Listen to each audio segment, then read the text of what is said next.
Hi, and welcome back to another episode of the Can Be Podcast. I'm your host, Michelle Castle, and my passion is to inspire you to be everything you want to be.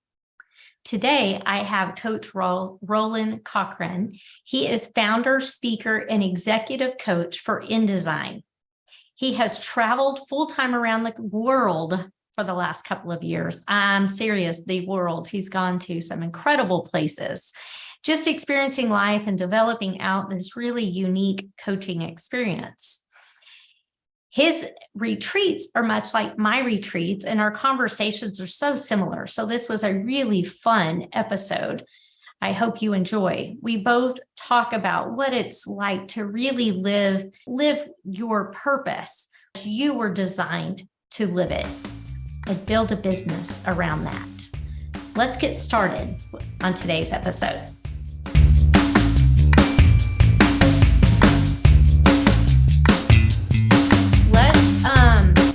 Good gosh, what a beautiful background you have. Tell me where you're at. We're in Nosara. Please tell me you've been here in Nosara, Costa Rica. Have you ever been? Oh my gosh, this place has Michelle's name written everywhere. I mean, this is probably like the conscious capital of the globe. I mean, it is just a beautiful place, but I'll tell you, I'll just warn people, it sucks you in. This is our third 4-month stretch we've had here. We come here and we can't leave, and then we want to come back. Every time we always book before we leave, we always book our next place, which is kind of nice because we get to go see it. Yeah. So like we get to go and like, ooh, this is where we're going to stay. So we actually saw this place last December, and then now here we are. So Costa Rica has seasons, don't they? I mean, it's not like kind of. It's basically 85 all year. It's just a matter of if it rains or not. And so basically it starts raining in about,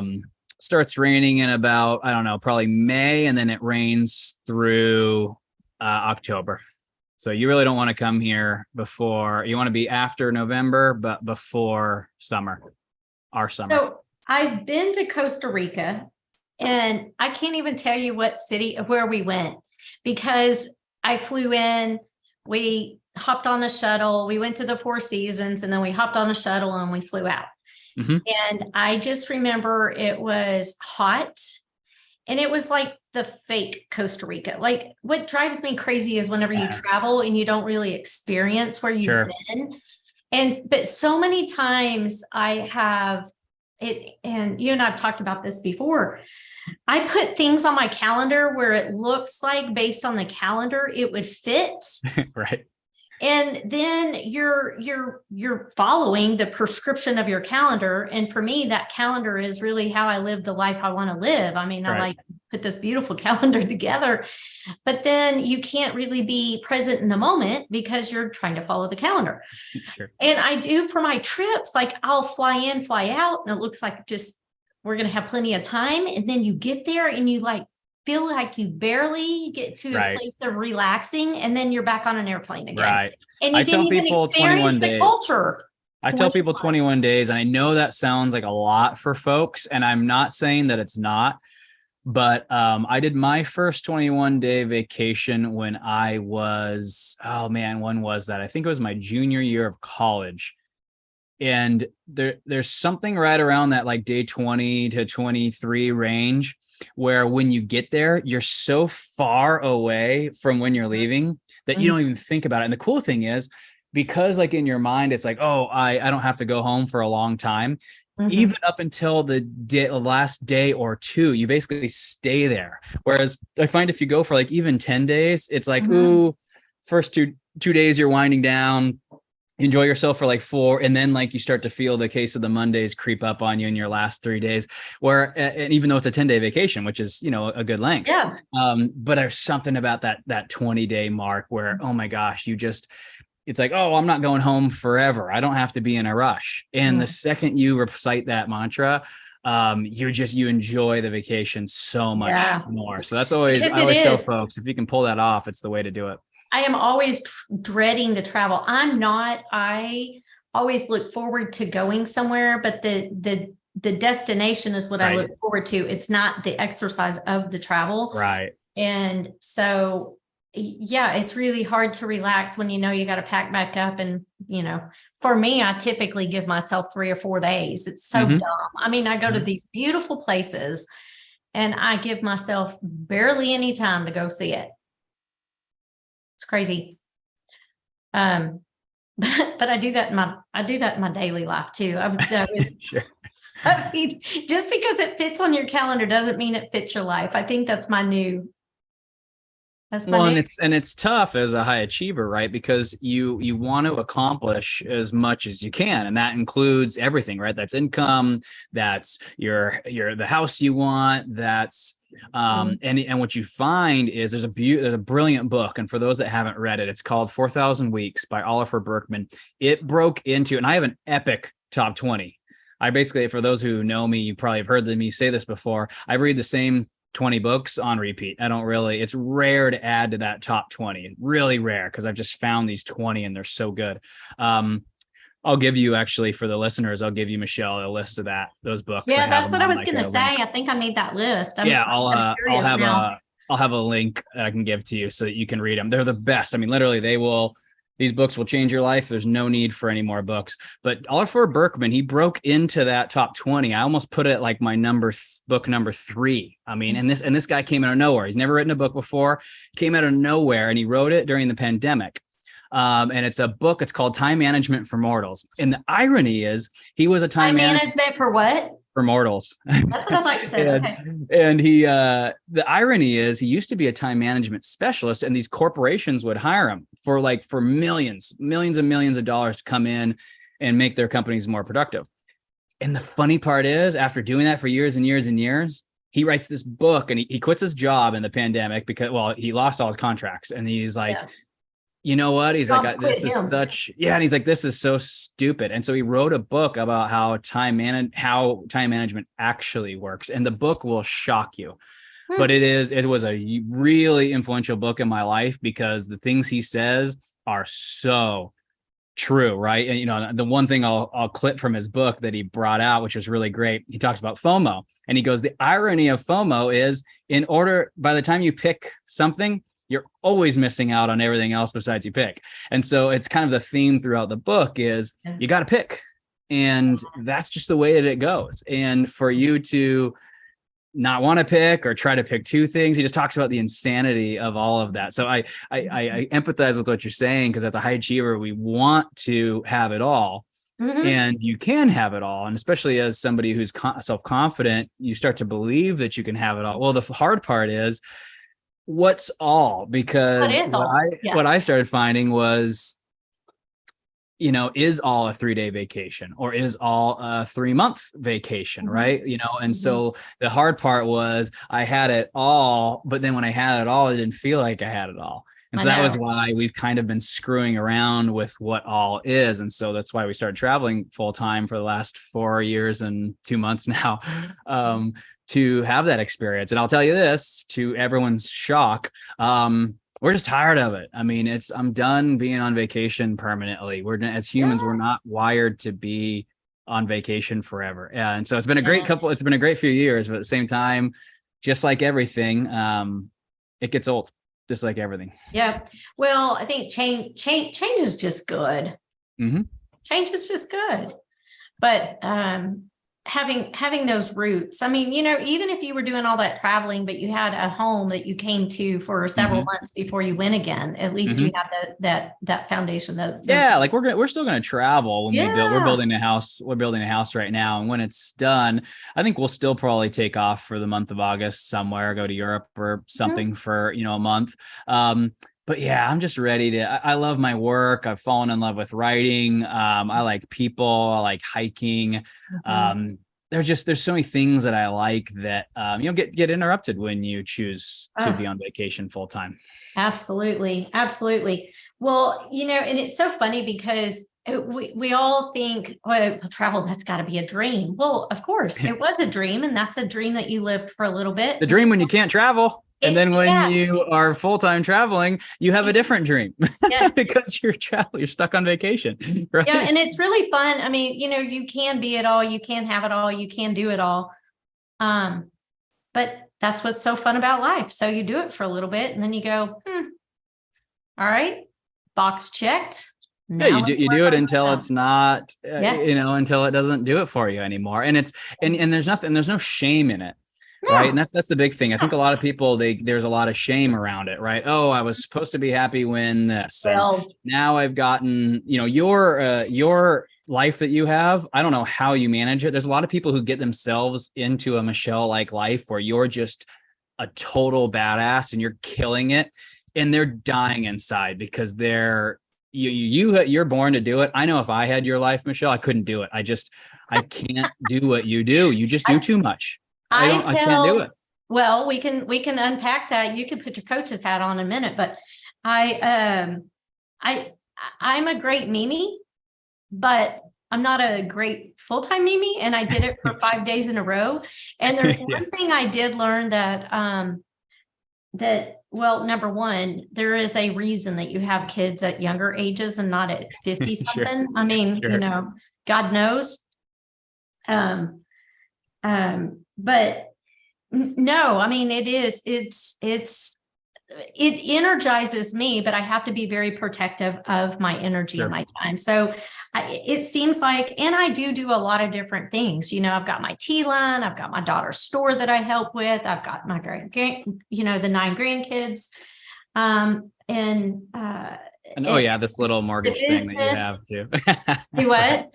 This little mortgage thing that you have too, by the way. And the little mortgage thing I have going on, and the coaching and the podcast. And, we decided the other day that a children's book would be a great thing to write. Of course. So we penciled out a children's book that is so cool. Cannot wait to talk about it. But anyway, but I just run in sprints. I just sprint through life, and this is the sprint I'm running right now. And when I'm done, and I move on to the next. But I do a lot of resting in between. But resting for me, rest and recovery does not take me long. Right. And I think it's because all of the things that I do really fill me up. Sure. But I do the consciousness. I mean, just having that quiet time and space is really, really, really, really important for me. But like you said, you only need a week or 2 weeks of rest if your life's exhausting. The thing is, it's just because you're sprinting doesn't mean that you're mentally beat and ready to tap out at any time. You're still happy, content, fulfilled when you go to bed every night. It's just, I agree with you. Like, to me, recharging can look a lot of different ways. I can go to a retreat where I'm, actively using my brain a lot, and then I can go right back to work the next day, because those 3 days were, that was an active recovery for me. Right. And so I feel rested because I got fulfilled in a lot of different ways that, work or travel might not fulfill me. Right. Yeah. But I also, I've gone through a big discovery of who I am, how I'm made, what makes me tick. And so I think that a lot of it too is going through that discovery phase of life where you really get clear about all of that. So let's talk about that, because you and I both do, you and I both host retreats, and a big, our ultimate transformation's a little different in terms of what we're trying to have our people walk away with.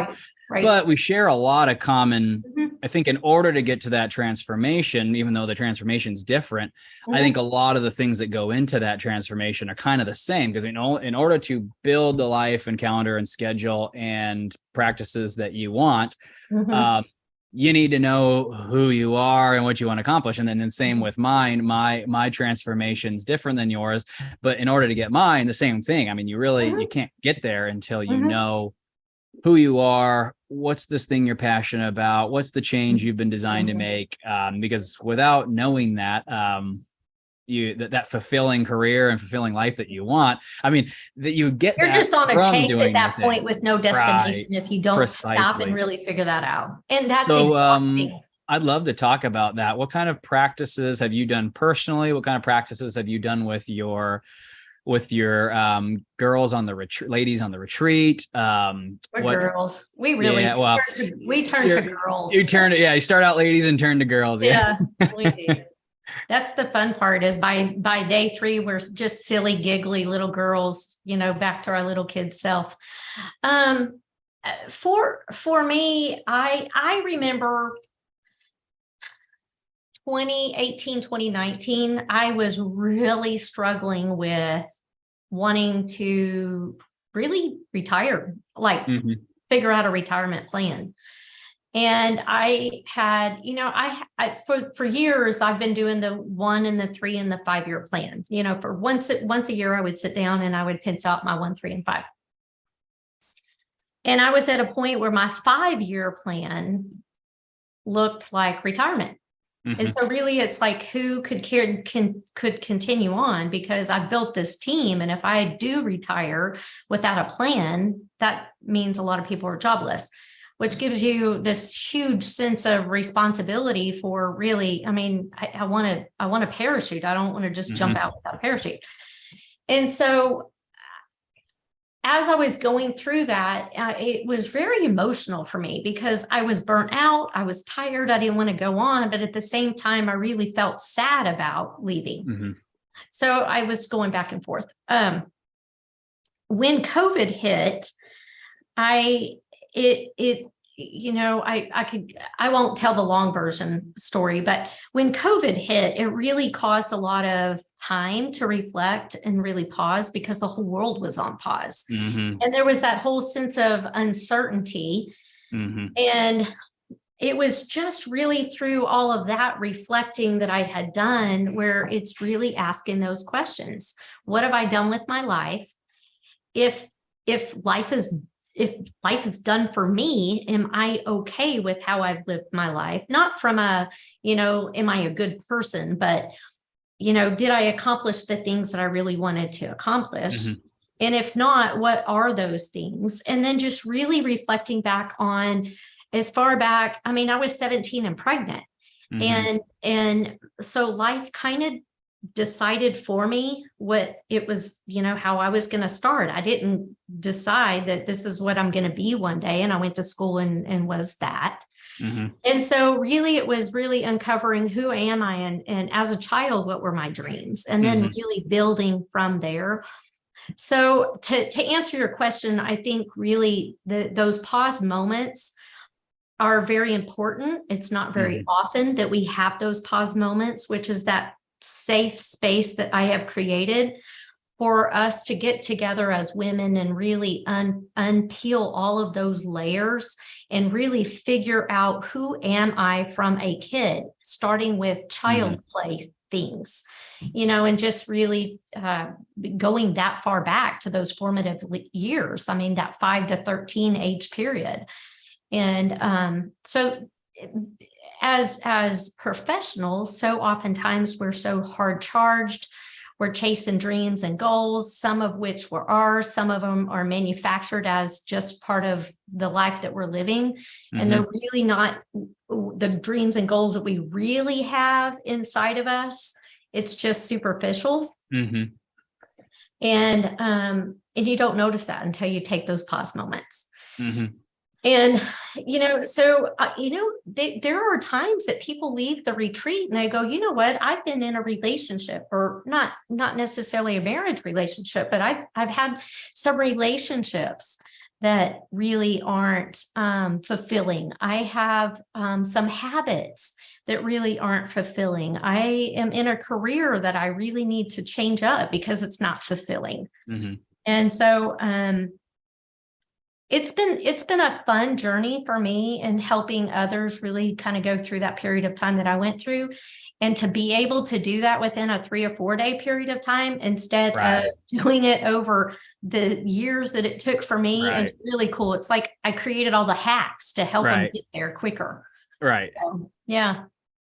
A lot of fun. I like that you said you go back, because I think for me, that was a huge telling point for me as well, going going back within that context, because I think you can go back into the past with a lot of context, and I think most people go back to the past in not the best context. Usually when they're going back, it's always to criticize what you did, to find things that you wish you did better, blah blah blah. To me, to go back on more of like a curious hunting journey, curiosity, to be like, what was I like? And I think it's funny what I found when I did that. I actually did it with a therapist.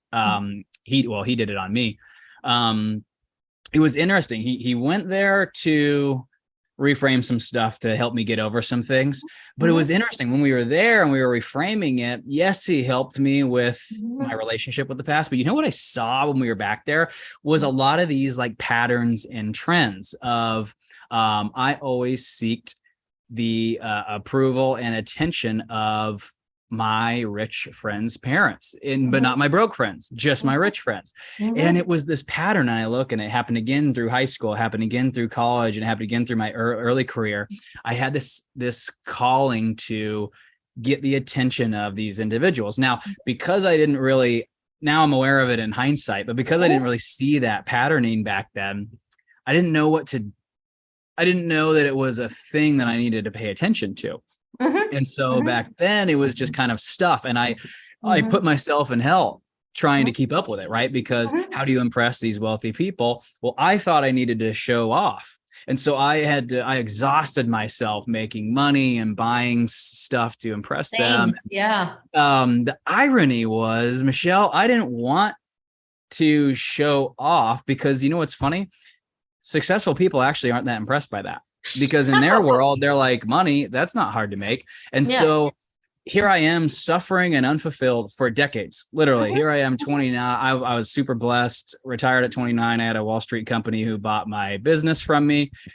And I was more miserable than I've ever been. And the irony of it all was I thought I was broken. I thought I was depressed. I thought something was wrong with me. I hate that word broken. Ugh. And it's a that's like mentality of like, because everyone's always telling you to go get fixed and to be better. And I don't like that mentality because you don't have to. It helped you become who you are. It just, it does.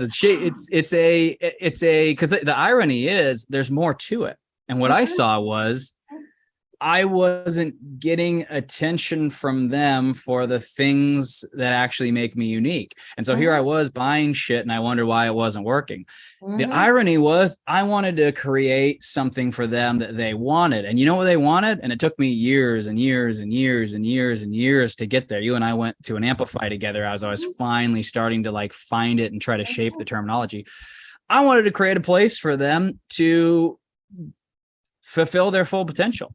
That's what I wanted. Because that's the thing that they don't have, because they're empty like me. It's like, all of them have been running programs forever, but never actually doing, pretending to be successful, but never feeling successful. And that feeling's awful. And so I wanted that attention. And so it's funny, the second I created InDesign and started getting attention from them, not only just them, Michelle, attention from the other world who don't even necessarily need what I'm doing, but they see what I'm doing and they honor me for doing it. And then the other leaders who are doing something similar for other people, they see and they're like, oh, he's one of those people who's figured it out. Right. And so now I'm being seen as this person who's like, oh, he's found himself. He's found his unique abilities. He's using this to help others. And the irony of it all is here I am selfishly doing the thing I've always meant to do, but I'm finally getting the attention for what I always wanted to be known for. And so I would not have put all those dots together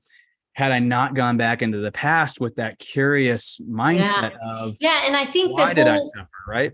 Yeah. It just, and that's what's just really been fun. Whenever I was creating the Castle on the Coast event and really just helping people live in the truth of who they are and in discovering that truth of who you are, I wanted to do it from not a guilt or shame or even a place of judgment, because really, I mean, I could list out all of the things that have happened to me and I've totally reframed it because it's happened for me.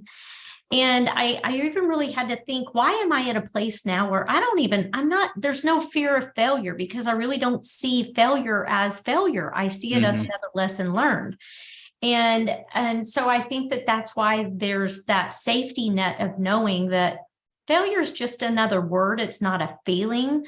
It's just, it's a lesson learned. And I have way more lessons to learn. So they're just going to happen, and it's okay. And I'll be a better person. Yeah, it failed, not you failed, right? Exactly. Seth Godin, I'm an avid Seth Godin fan. He's just a brilliant gift to the world. Every single one of his books, every keynote, the guy is just magnificent. Really, he is. And that's one thing that he harps on is, if you paint a painting, and he uses art as an analogy, but really we're all creating art. Our content, are creating like our art, work, and life is an art. It's just a creation. Yeah. And so he uses art as the analogy, but in this particular analogy, he actually uses a physical piece of art. And he says, he's like, everyone looks at Van Gogh's painting of like the chair, but he's like, he painted 16,000 paintings, and we don't talk about any of the other ones because nobody liked them. And that's the thing, is he's like, just because you create something that failed doesn't mean you're a failure. It means no one wanted it in that way. The way you painted it, the way you said it, it just didn't work. And that's okay. And sometimes it's just a matter of the wrong place, wrong time. It has nothing to do with it was wrong. It's just didn't get in front of the right people at the right time. Right. And then that's why you and I went to Amplify. Same thing, was the whole concept of the science of how can you say something so that instead of 410 people resonating, to resonate, right? And so, it's not that you suck and your message sucks. It's that by sequencing, or had I just rotated these two, they would have had a reason to listen. Right. And so a lot of it isn't you failed. It's you haven't practiced the skill set of the thing you need to do. And that's the other thing, is people, school, I think, trains us in like pass or fail, right? Like you either succeeded or you suck. And we get in that habit. And then when we go out into the real world and create content that's supposed to like draw in referral partners, or we create, right? You go to create something, there's a spectrum. It's either going to get 6 people's attention, 100 people, 500. And so it's not this A+ or C- thing. It's the spectrum. And we go in and we want it to be easy, an easy A, right? Because school trained us, if you do this, you'll get an easy A. Well, life, you get an A+, you need reps and reps and reps. The last thing I'll say is I have this cool graph. I'll send it to you. It's on my phone. Went to a conference years ago, like long time ago. And this thing came up, and it was a research study. They asked people of different income levels, has failure taught you everything that you know? And people who made less than $50,000 a year, only 30% of them said yes. And then this 100K a year, 80% of them. Everybody who was $1 million earner up to 100 million, it was like 90, like 7 point something. And then it was like 99.999% of over $100 million earners or 100 million net worth, who said, yes, failure has taught me everything I know. And it was funny, as the income went up and up and up and up and up, these people had a very different relationship with failure. Matt Ishbia, I heard Matt Ishbia speak at a mortgage conference not long ago. And that was one thing he said. He's like, I fail so often. He's like, every day I fail, 30 things fail. And they cost me sometimes $1 million. But he's like, but you know what? Out of those 30 things that failed that cost me $1 million, 82 of them succeeded, and I made 6. So he's like, I've always outpaced my failures with how many times I win. And he's like, I just don't focus on the like $6 million I lost that week. I focus on the 12 million that I gained from the things that worked. And so basically, as long as you outpace your failures, you'll become a success. But the people get so hung up on that one thing, that one bad review, and we negate all of our success. Or the one bad month, or the one bad, well, that's going on right now. That just didn't leave like you expected, or whatever. I mean, however we judge identities. ourselves. Yeah, people get their identities caught up in their success. And now look at what's going on. If let's choose the mortgage industry in specific. If you look what's going on in mortgage, there are people who are, I don't know if depressed the right word, but they are freaking shaken out. And it is like, okay, well, if your identity is I'm a $70 million producer. Well, you were from 2017 to Yeah. 2021, but like, Yeah. if that's not there, you're not less of a person. It's Mm-mm. called a market where the things you know aren't working as well as they did, and you need to know something different. I mean, right? Yeah. Because there's people right now. I have 6 clients who crossed the 100 million mark this month or last month, and so there's people who are still doing it. But it's not that you suck. It's that the practices that they are practicing work. So maybe you should pick up the phone and call them and say, what are you doing? Yeah, Rather than exactly. you saying, oh, I've lost my touch. I'm going to go bankrupt. I'm a nobody. Like, that's just an interesting conclusion. It has been I was on a coaching call yesterday with my coaches, and and that was as coaches, sometimes you struggle with how in the heck am I supposed to coach others when I am, at this, I'm at this level or whatever. And not from an imposter syndrome, but like, who am I? Like, Sure. I'm struggling too. But I think that there's just so much truth in the transparency of, yes, it's business is off, but that's not who I am. I wasn't my numbers before, and I'm certainly not my numbers now. I am more than a number. And but it's still, it's really getting clear with who am I as a human? Who am I as a person? And how do I want to live my life that is not just, joy, living your life in joy, that contentment, fulfillment. How do you do that? And I Well, and think, people say, one thing I want to speak to that is people will say, oh, it's easy for Roland and Michelle to say because we have a lot of money. Well, I always want to interject there because yes, I have a lot of money, but here's one thing I have learned once I got a lot of money was that the only thing that changed now that I have money was my mindset around me being okay. I yeah, was fine back when I didn't. Like, right. to me, I say this to this day. Now that I It's still a find like, number. Money in the it just bank is. it's still a number. It's I not mean, why I'm we still happy. are not divided by it. It's not why I'm happy. And then again, everyone's like, oh, well, you are only doing in design and pursuing your purpose because you have the money. That's also not true. I could have done this before I earned it. I just didn't give myself permission to do it until I got it.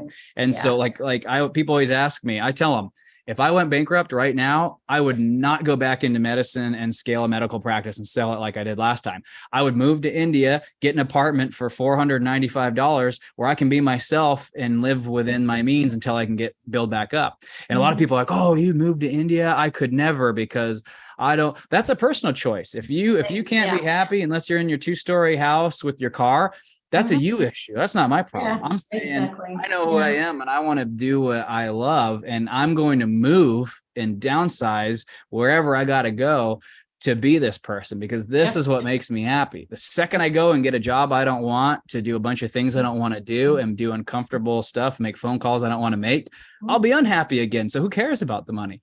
Yeah, I know. Right. It's just that whole definition of who are you and do you know who that is? And if not, it might be time to really pause and figure that part out. And it's not your fault too, just to say for everybody who's listening, it's not your fault if you have a lot of those attachments that weigh you down. I'm sure you and I had them. And it's the only reason that they don't get broken because you need a ton of money. They get broken the day you choose to break them. I mean, you only need to buy into this hustle culture and the importance of wealth if you want to buy into it. I mean, my mom, bless her heart, she never bought into it. They live in the same little house that they bought for 40 grand when I was born, and it's been paid off for who knows how long. And she's living there fine. The house is a piece of junk. She shops at the thrift store. It's just, she never bought into oh, I can't be happy until. She decided to be happy when she was 14 and she's been happy her whole life. And again, people are going to look at that and say, oh, well, easy for her to say. It's just a decision. You just decide, I don't need that to be happy.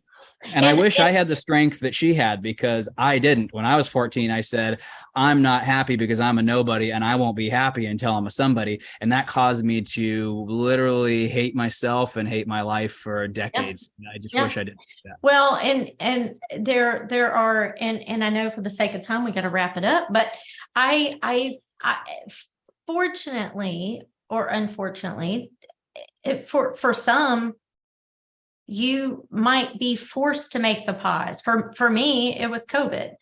For others, it may be a health scare. For others, it might be a divorce. There comes a point in time where there are times where we're forced to really look in the mirror and really figure out, who am I and what do I want out of life? And if this isn't it, then it's really just a matter of deciding what is it, and then just start doing it. There's nothing fancy about it. You just, who do I want to be? And you just start living that person now. Well, and don't have to wait. You and I probably had a moment. Mine was my father passing and watching him die while hating himself, while hating his job, while holding back, while having regrets. It sucked because and then he died. And so literally he didn't even get a do-over. But that is reality. Yeah. I mean, he just was dead. And so watching that, it just sunk in. And I was young. He was 58. I was, 26 or something. Yeah. And so I was like, man, it just messed with my mindset. Cause we always tell ourselves, oh, I'll get to it. I'll be happy. Just give me a second. I'll be happy. Just give me a little bit of time to finish up over here. I'll be happy. And then it's always a couple of years away. And then, but the sad thing about that is it usually stays a couple of years away. And then now you're 10 years later and it's still a few years away. I know it. And, you might not get the few years. And again, I know that's hard concept to grasp, but I promise you this, you watch somebody who's young, who you love, die, and that concept will sink in real. You'll finally get it, and you'll regret wasting the years that you've regretted. Luckily for me, I was only 26, so I didn't have a lot of years to regret. But I'm thankful it happened, because if it didn't, I would probably be doing what most people. Oh yeah, I'd be working really hard right now, trying to impress everybody, become a $400 million producer just to silence the haters, which is funny because there aren't any haters, so I'm not sure who I'm trying to silence. But it's the voices in your head that we all have. Yep. Well, this was fun. I like this. It was a good conversation. Absolutely.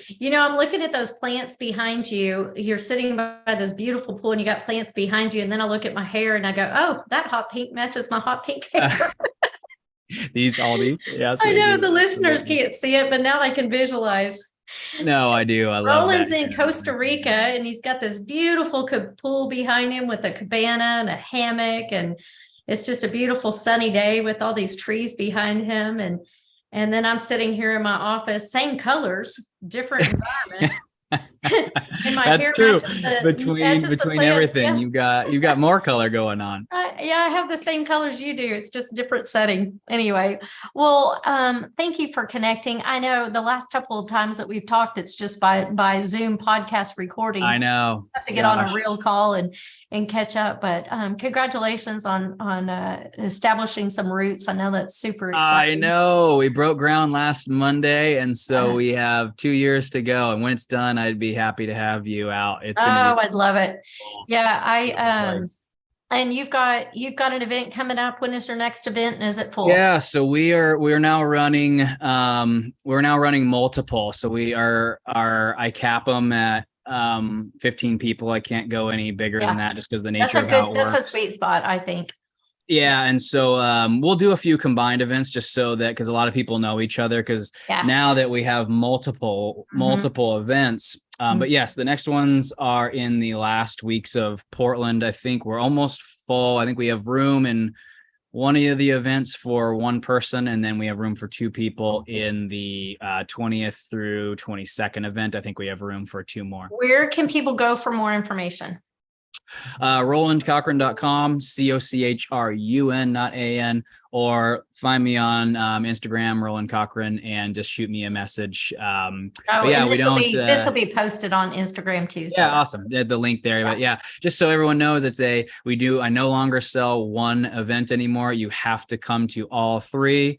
And then we bring your cohorts together in between the groups, and the reason I'm forcing everyone into such a commitment is, after I saw what happened to people who have been to all three, it's just a sin for me not to force you guys all to do it. It's just the transformation that happened after the year with the coaching and the events.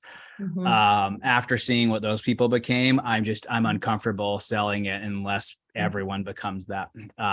So I'm sorry if you're somebody who doesn't want to commit, but if you're somebody who wants to change, then it's perfect.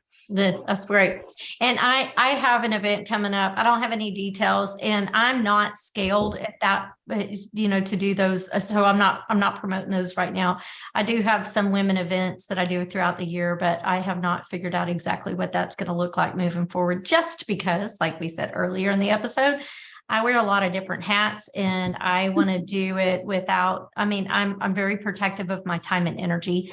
And these things are exhausting too. They're very, very, very exhausting. Yeah. If you've never ran a 3-day live event where people are investing a lot of money and a lot of attention, it is you could plug and play it, but we don't. We pour our heart and souls in the content that's created. It's unique to each event. It's unique to the individual. So it really is just to protect my time and energy. I'm not scaled at that level at this point, but you'll see it. There's something cooking. You'll come. Yeah. You're always working. You always got your thinking cap on. You'll do something. I'm thinking probably more local events, so it's not quite as exhausting. Yeah. So, anyway. All right. But thank you. It's been fabulous. And for those of you guys that are listening to the Can Be podcast, this is Michelle Castle, your host. And if you like what you hear, you've got a friend that or someone you work with, or just maybe it's just someone off the street and this message resonates with them, please share this episode or any other episodes. Leave me a review and subscribe. Every Tuesday we drop a new episode. So just stay in touch and give me some feedback. I'd love to hear from you. Have a great day. Thanks, everybody.